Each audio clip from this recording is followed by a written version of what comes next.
Hello students of class 8 subject science, and today's our topic is transfer of charge। तो dear students, हमें पता है कि एक ऑब्जेक्ट कैसे चार्ज होता है, और जब चार्ज हो जाता है तो आइदर इट इज़ पॉजिटिव और नेगेटिव चार्ज, उसके अंदर या पॉजिटिव चार्ज होती है या नेगेटिव चार्ज होती है। तो आइए हम ये मालूम करते हैं कि चार्ज ट्रांसफ़र कैसे होती है। तो इस बात को जानने के लिए हम एक एक्टिविटी पे काम करते हैं। तो इस एक्टिविटी में हम एक इंस्ट्रूमेंट मीन्स एक अपरेटस तैयार करते हैं, उसकी मदद से हम इसे समझने की कोशिश करेंगे। तो डियर स्टूडेंट, हम एक ग्लास जार लेते हैं और एक कार्डबोर्ड लेते हैं, एक metallic wire, 2 paper strip and a refill. तो डियर स्टूडेंट्स, कार्डबोर्ड को हम ग्लास जार के माउथ से थोड़ा बड़े साइज़ का रखते हैं और उसको सेंटर में से एक सुराख करते हैं, उसमें एक मेटलिक वायर को आर पार करते हैं और मेटलिक वायर के दोनों साइड को बेंड करके एक साइड में हुक बनाते हैं। तो डियर स्टूडेंट, हुक वाले साइड पे हम 2 पेपर स्ट्रिप हैंग करते हैं और इस कार्डबोर्ड को हम ग्लास जार के ऊपर रखते हैं और पेपर स्ट्रिप वाला साइड जो है वो हम उसके अंदर रखते हैं। तो डियर स्टूडेंट, उसके बाद हम क्या करते हैं, हम रिफिल को चार्ज करते हैं। चार्ज करने के बाद हम उस मेटलिक वायर के साथ उसे टच करते हैं। टच करने के बाद हम ऑब्जर्व करते हैं कि वहाँ क्या वाक़ा होता है। तो डियर स्टूडेंट, हम देखते हैं कि पेपर स्ट्रिप जो है वो एक दूसरे से हमें दिखाई दूर देती है, तो उनमें थोड़ी सी मूवमेंट होती है।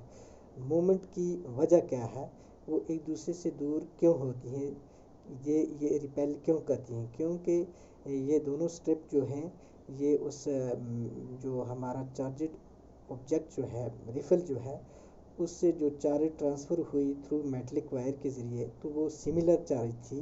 तो सिमिलर चार्ज की वजह से ये दोनों पेपर स्ट्रिप जो है रिपेल करती हैं, यानी सिमिलर चार्ज की वजह से रिपल्शन होती है।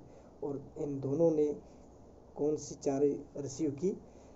सिमिलर चार्ज, यानी सेम चार्ज दोनों ने रिसीव की, जिसकी वजह से इनके अंदर रिपल्शन हुई। अब इसको हम चार्जर ऑब्जेक्ट को थोड़ा हटाते हैं तो ये दोनों फिर कोलैप्स कर जाती हैं, दोनों एक दूसरे के साथ में आ जाती हैं।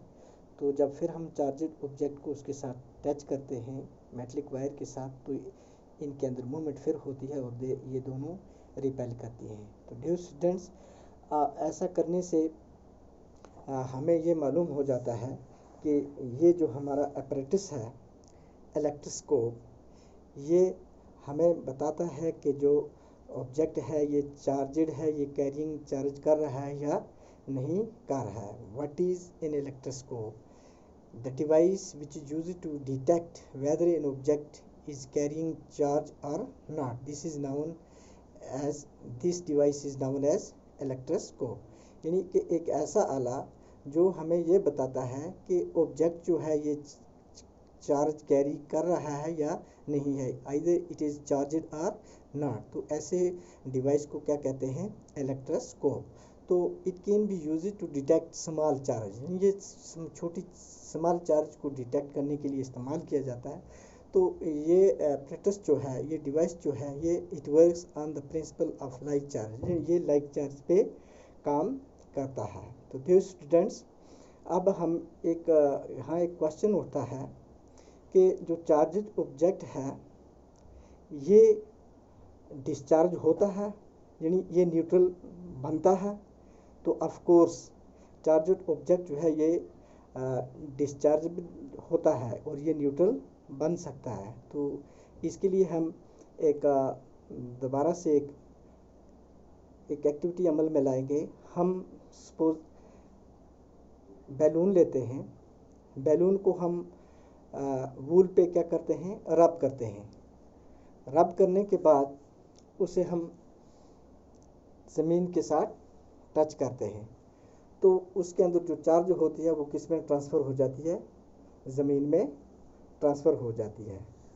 तो डियर स्टूडेंट्स, वहाँ एक और प्रोसेस अमल में आता है कि चार्जड ऑब्जेक्ट से जो चार्ज अर्थ के अंदर ट्रांसफ़र होती है, तो वहाँ एक और प्रोसेस अमल में आता है जिसको क्या कहते हैं? अर्थिंग कहते हैं।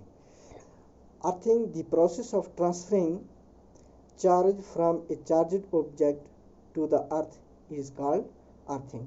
यानी अर्थिंग एक ऐसा अमल है जिसमें एक चार्ज्ड ऑब्जेक्ट से चार्ज जो है वो अर्थ के अंदर मुंतकिल हो जाती है, ट्रांसफ़र हो जाती है। तो डियर स्टूडेंट्स, अर्थिंग जो है ये एक वेरी इम्पोर्टेंट प्रोसेस है। किसके लिए? बिल्डिंग्स को प्रोटेक्ट करने के लिए।